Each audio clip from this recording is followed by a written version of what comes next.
Excelling in pregnancy. Hi, I'm Dr. Anusha Lakshmi, obstetrician gynecologist, Vijay Care Hospital, Falvancha.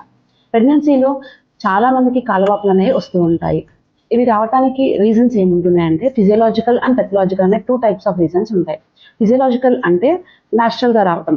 Reasons ఏమిటంటే ప్రెగ్నెన్సీలో hormone changes తక్కువగా తీసుకోవటం వల్ల, protein food అనేది తక్కువగా తీసుకోవటము, ఎక్కువసేపు కూర్చోవటం కానీ, ఎక్కువసేపు నిల్చోవటం కానీ చేయటం వల్ల కూడా కాలువాపులు అనేవి వస్తుంటాయి. ప్రెగ్నెన్సీలో కామన్‌గా వచ్చేది 7th మంత్ నుంచి చాలా మంది కాలువాపులు అనేవి స్టార్ట్ అవుతూ ఉంటాయి.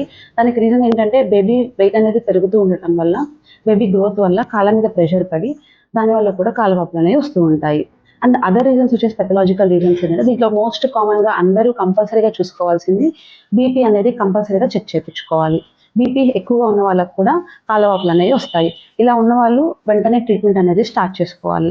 అండ్ అదర్ రీజన్స్ అయిన హార్ట్ ఇష్యూస్ కానీ, లివర్ ప్రాబ్లమ్స్ కానీ, థైరాయిడ్ ప్రాబ్లమ్స్ తక్కువగా ఉన్న వీళ్ళలో కూడా కాలువాపులు అనేవి రావచ్చు. ఇలాంటి రీజన్స్ మాత్రం దగ్గరలో ఉన్న గైనకాలజిస్ట్‌ని వెంటనే సంప్రదించి సరైన ట్రీట్మెంట్ అనేది తీసుకోండి. అండ్ నార్మల్‌గా వచ్చే కాలువాపులు తగ్గడానికి టిప్స్ కోసం మాత్రం నెక్స్ట్ వీడియోని చూడండి.